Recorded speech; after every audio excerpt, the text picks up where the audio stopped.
So, a pleasant morning to all of you. Before we start our discussion for today, please brace yourself and be ready for an hour activity for today after to our discussion today. So, before I start my discussion, do you familiar with the word validation and validity? So, if you didn't familiar the word validation and validity, so our topic for today is all about validation and validity and their types of validation and validity. So, before I proceed, I will read first the learning outcomes to our discussion today. So, number one is define validity. So I will define first what is validity. Second is identify the three main types of evidence for validity. So I will identify or discuss the three main types of evidence for validity. So the third one is describe the usual procedure for determining content validity. So I will describe the usual procedure for determining content validity, and the last one is explain criterion related validity. So I will these four learning outcomes I will discuss to you all today. So validation. So, validation is the process of collecting and analyzing evidence to support the meaningfulness and usefulness of the test. So, this means that after a test is developed, validation studies are conducted to determine if the test actually measures what it is intended to measure and if the results are useful for their intended purpose. So also this involves gathering data to show that the test scores are meaningful and can be used to make informed decisions. So that's what validation are. Then the second one is validity.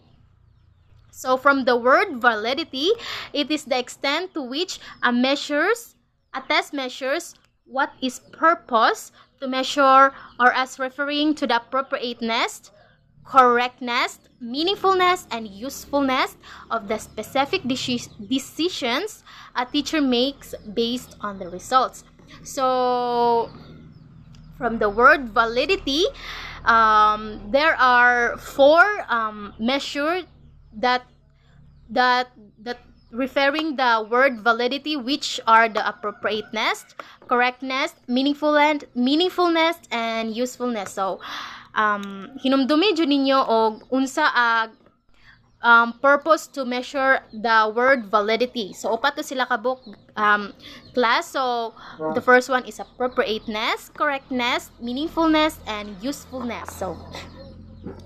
So it refers to the specific decisions a teacher or like anyone interpreting the test results makes based on the results. So like a valid test accurately reflects the knowledge or skills mao jud na sila, or it aims to assess, and its results can be reliably used to draw conclusions about the test taker's ability.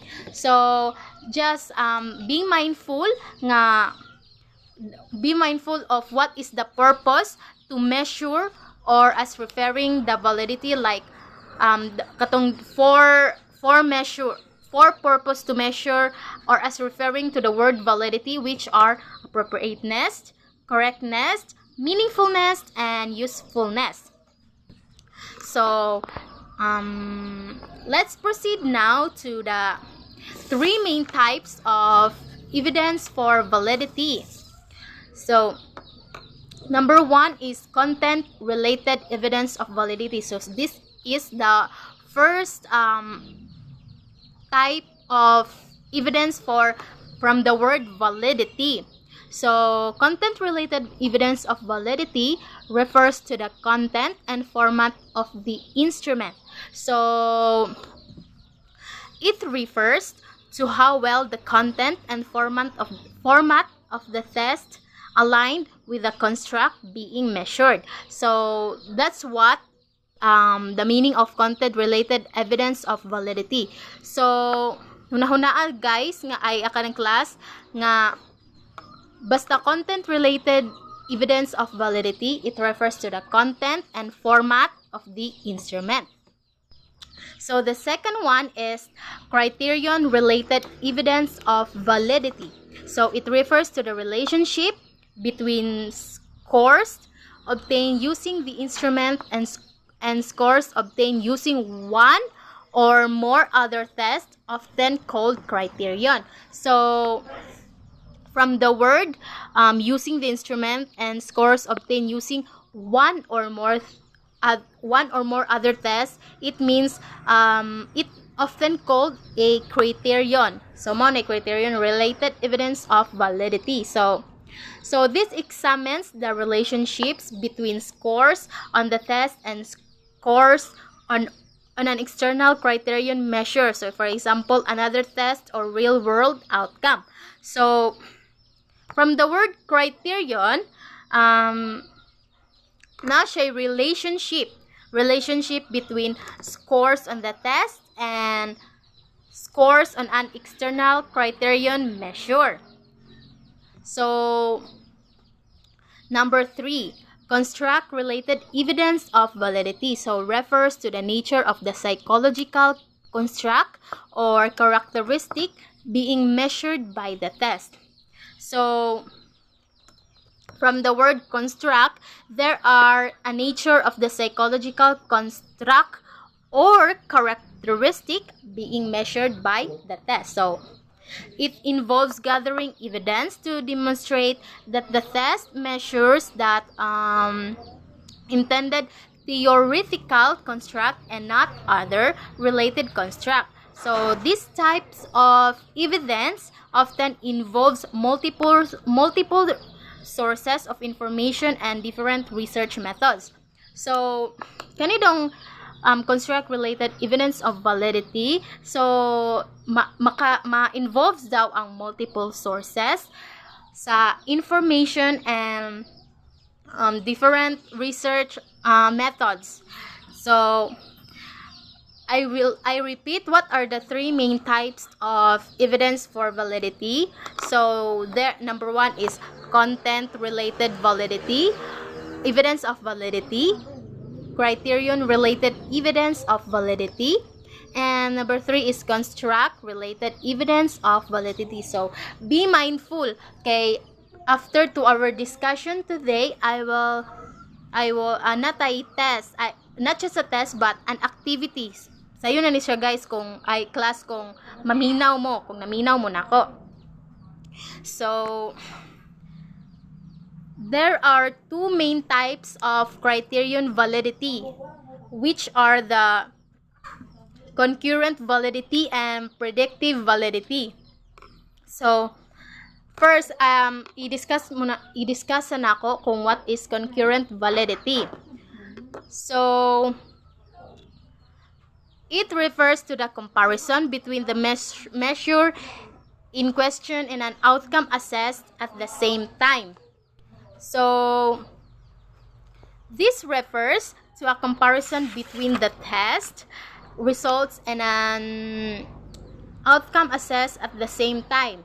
Like for example, a new anxiety test might be compared to a well-established anxiety test administered concurrently. So, ang example ani is a new anxiety test is pwede siyang i-compare to a well-established anxiety test administered concurrently.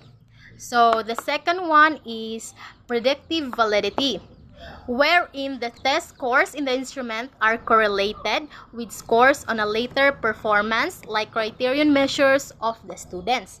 So this assess on how well a test predicts future performance on a related criterion. So another, for example, here is like a college entrance exams, predictive validity world. A predictive validity would be assessed by correlating the exam scores with students' later academic performance like GPA in college. So for in our generation today, so like if mag-entrance exams ka sa college, ma-predict siya by validity. Would like ma-assess siya by correlating the exam scores with students' later academic performance that we call GPA sa college. So, let me repeat. So, what are the two main types of criterion validity? Okay, so concurrent validity and predictive validity. So, after our in my discussion today is I will give you a like 5 minutes to like study in our activity today. So please be study.